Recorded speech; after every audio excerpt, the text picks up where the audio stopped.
Hello, Fort Bliss. My name is Major General Kurt Taylor. I'm the Commanding General of the 1st Armored Division and Fort Bliss installation. And I'm here with Command Sergeant Major James Light. And what we wanted to do was just talk to you for a couple minutes about where we are as an installation and where we're headed.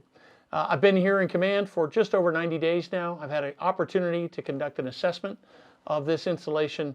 And I tell you, I have been nothing but impressed, one, by the great civilians that make this installation run every day, the awesome soldiers that are motivated about their mission and that are disciplined and fit and ready, and just the family atmosphere that we have here between us and the El Paso community.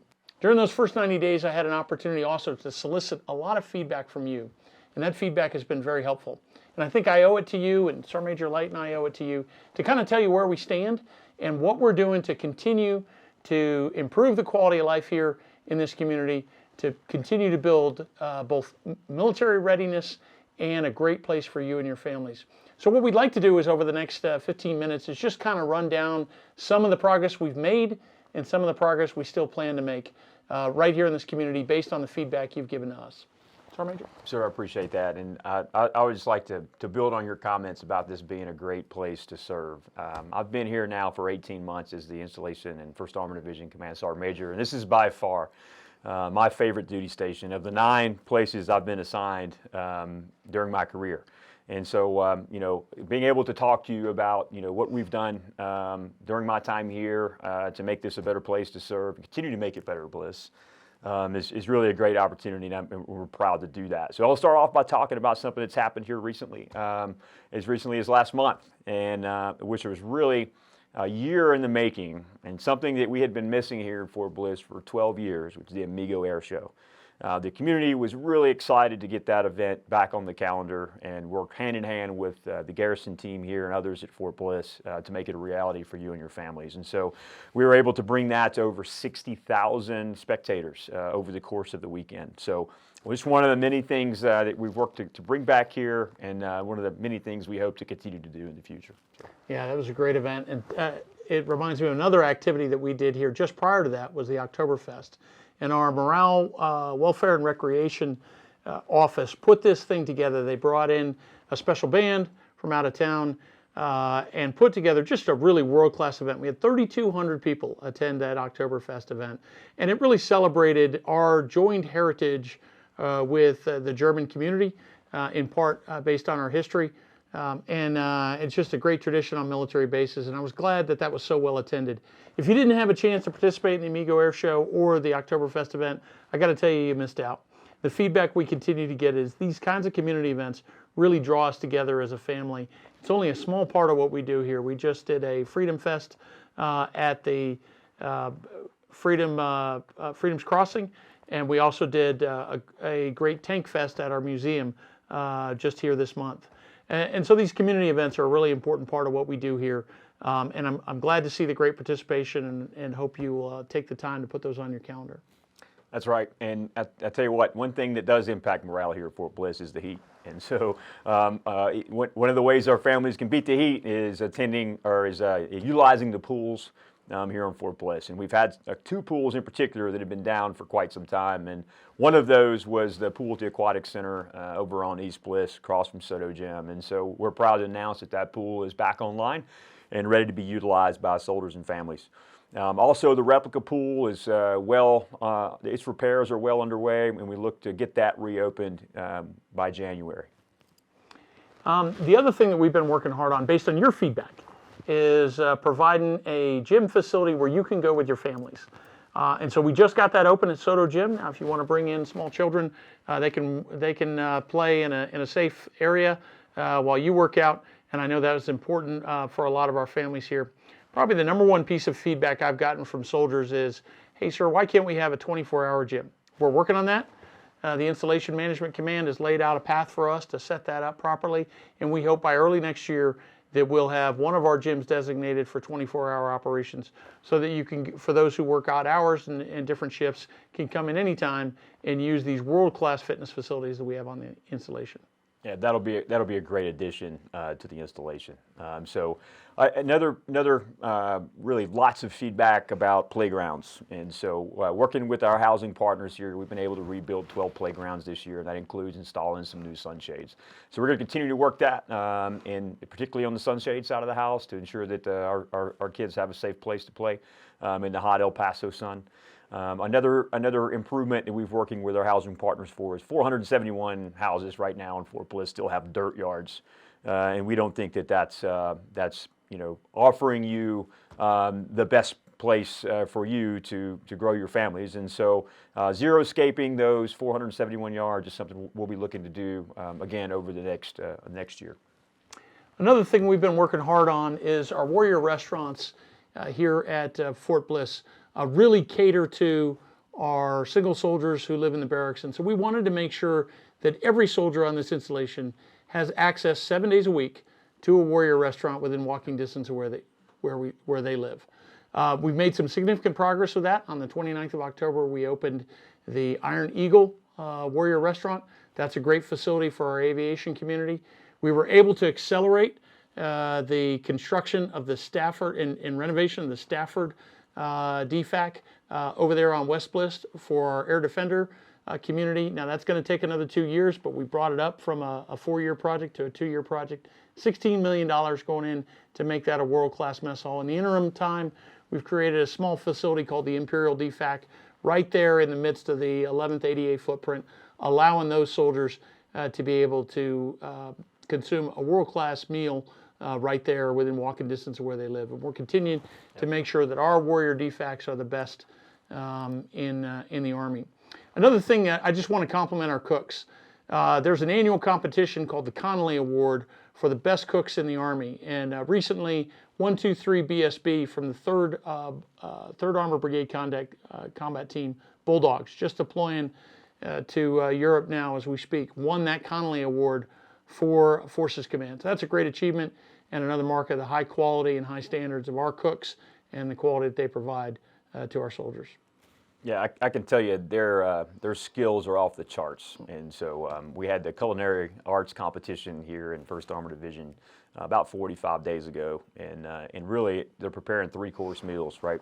And so everybody in the community doesn't get to see the talent our 92 Golfs have all the time, but if you're interested, two opportunities here in the near future. One is our Thanksgiving meal, and the second will be the Christmas dinners that all of our dining facilities will prepare. And so on a Thanksgiving, the one that's coming up here soon, I mean, it's a cheap way for families to go and get a full Thanksgiving experience. They compete.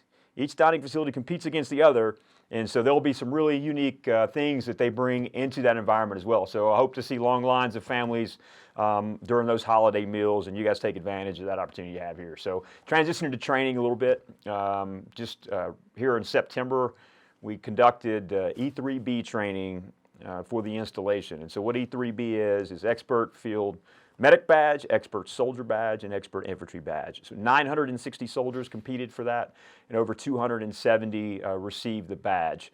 So we could not have done that without the support of every unit on this installation, from William Beaumont to 5th Armored to 1st Armored Division. We all came together to put that on for the soldiers. So that's something that we look to continue yearly, as well as Bulldog getting an opportunity to do E3B while they're deployed to Europe. And that's a great example of our leaders taking the time to invest in soldiers. And it was just really inspiring to see so many of those young soldiers. I mean, E3B is a really tough challenge. Typically, most units, you have about a 10 to 20% pass rate. And those soldiers go into that knowing that it's more than likely that they won't make it out the other side. But they do it anyway because they're disciplined and they're tough. And it was so inspiring to see some of those great young soldiers making it through and achieving that lifelong achievement. And proven to anybody who understands those standards that they are experts as infantrymen, experts as soldiers, or experts as medics. So as a sergeant major, taking care of soldiers is my business, and sometimes we don't always get a lot of feedback on how we're doing on that. And so any time that we can see a metric that's showing us that soldiers feel like they're being taken care of this installation, we're very proud of that. And so this year, for the third year in a row, Fort Bliss and 1st Armored Division has closed out our retention mission first in the United States Army. So #1 in retaining talent in uniform. Extremely proud of that. And so that's the work that our installation has done to support soldiers and families, and the work our leaders have done to take care of our soldiers in the division and in 32nd WAMDC. So congratulations to everybody that made that happen. We're off to a great start this year again, and just another reason why it's better at Bliss. And so what I would also say is that the local community is also a measure of how we're doing as an Army. And the intimate connection that we have with El Paso, we like to think that El Paso continues to value us as a community partner and being a large employer here and having soldiers living on the economy. So how soldiers decide what they want to do, or how civilians decide what they want to do with their life when they want to join the Army. That some of that is influenced by what they see soldiers do on the economy, and then what they see 1st Armored Division do right here in their backyard. And so our recruiting company is #1 in the Army in terms of enlisting soldiers, or enlisting future soldiers into Army. So we're super proud of the relationship we have with El Paso and how that's playing out in our recruiting mission for Army at large. Yeah, and let me just say that again in case anybody missed it. What the Sergeant Major just said is that we are #1 in reenlistment here at Fort Bliss. More soldiers reenlist to stay in the Army because of their time here at Fort Bliss. And we're #1 in recruiting. More of our citizens want to join the Army in the El Paso community than anywhere else in the nation. That says something really special about what we have here. And it reminds me of how much we've got to continue to invest in this community, our relationship with the people of El Paso, and how we care for our soldiers and give them purpose and take care of their families. Hey, a big part of that is making sure that every one of our soldiers has access to religious services and the spiritual fitness that is part of being a soldier. And I feel pretty strongly about that. There's plenty of research that shows that soldiers who are part of a vibrant spiritual community have an 80% reduction in harmful behaviors. And that is a proven fact. And so we want to offer that opportunity in a fair and open way. And I'm really excited that we've been expanding our religious services that we've got available for our soldiers. We just opened a service in East Bliss, led by our Devarty, that will happen on Saturday at the Monte Warrior Zone for single soldiers. And that's a great opportunity to allow them to be part of a spiritual community as their families participate in chapel services as well. One thing I'm also super proud of is how our soldiers give back to the community through various different volunteer organizations, and our single soldiers, our married soldiers, our family members, everything from volunteering to be a coach to our BOSS program, which is the thing I really want to highlight right now. And our Better Opportunity for Single Soldiers, it's a program that is run. It's run completely by single soldiers. The Garrison Command supports that, making sure they have the resources that they need to do the things they want to do to take care of the soldiers here. They were recognized by the Army this year during the Army-wide competition as being the #1 BOSS program in the Army. Now, I know we're talking about a lot of #1s, but statistically we can back that up. We have the proof. And our young BOSS president, vice president, and other board members there have really done a great job of trying to connect with new soldiers that are away from home for the first time. Some of our soldiers that don't have cars, don't have driver's license, are just looking to get out of their barracks room and become a part of the community. Various volunteer activities and things that have been scheduled. For example, Chinook rides to the Trinity site was one of the events that was planned by our BOSS president and her team. And so continues to be a fantastic way to get our soldiers involved in the community, get them out of the installation, or get them out and about on the installation. So if you are a single soldier, or you're a leader and you have soldiers, I highly encourage you to get them involved into that incredibly effective program that, again, is something that's getting after reducing harmful behaviors in our community. You know, being a soldier is hard work, and it requires a lifetime of preparation to really become an expert at the warrior tasks that are needed to survive on the modern battlefield. And so every time we take a soldier away from those tasks, we cut into the time and resources they need to become the best at their mission. One of the things we do here at Fort Bliss that cuts into that time is asking our soldiers to guard our gates. And so we've been working on that for a while. Sergeant Major Light, the garrison staff, and our great MP battalion has really put a full court press on hiring Department of the Army security guards who could come in and relieve our soldiers of that burden. And they do a superb job. You know, those are the guys in blue uniforms who are checking ID cards at the gate. We are on track right now to hire to 110% of our authorization by January. What that's going to mean is that 37% reduction in borrowed military manpower at the gates. That means fewer soldiers checking ID cards and more soldiers learning how to be the best warrior they can be should the nation require them to do that. And I'm proud of the great work we've done to make that progress and what that means for our young soldiers. Yeah, sir. We've been talking for 15 minutes now. I think I'm gonna hit two more quick points, and then transition back over to you for closing comments, sir. But the first thing is we just wrapped up Torch Week here in 1st Armored Division. So I want to thank all of the soldiers and leaders that supported that event. It was fantastic for building morale and esprit de corps here in 1st Armored Division and help us remember our history and celebrate those that have come before us. And right around Veterans Day, I couldn't think of a better time for us to have done that. But number one quality of life improvement that we want to push going through next year is really trying to solve the problem of tyranny of distance on Fort Bliss. And so we have young soldiers on East Bliss that want to get to things on the west side, and we have families on the west that want to get to things on the east. And so we don't have a reliable way to transport folks in a public transportation format. And so we're working with community partners in El Paso to try to solve that problem. It's extremely complex. It may take a little bit of time, but we're pushing very, very hard on that one, sir. Yeah, that's important to our soldiers. I know getting around on posts is difficult on a post as large as Fort Bliss, and I think this partnership with El Paso is going to make a big difference. Hey, the holidays are coming up. This is a really important time for this community, and it's a really important time for you and your family.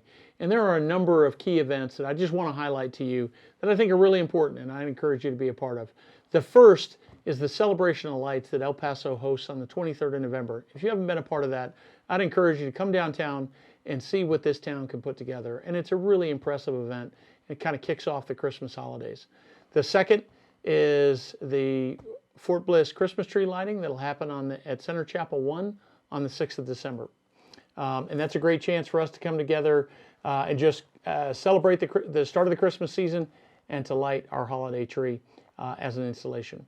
Third, this is part of a national event that we do across the country called Wreaths Across America. On the 14th of December, we'll be laying wreaths at all of our veteran cemeteries across America. A big part of that at the Fort Bliss Cemetery. So please come out and honor our fallen as we remember them this Christmas.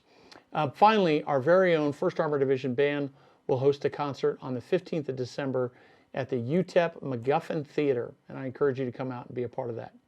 Most importantly, I'd ask you to spend time with your families, spend time with one another, and let's continue to build a great community here at Fort Bliss, both so that we can build readiness to do the duty that the nation has asked us to perform, and also to build close families and close community here. I want to thank our great garrison staff, led by Colonel Brendan Gallagher and Command Sergeant Major Sweeney.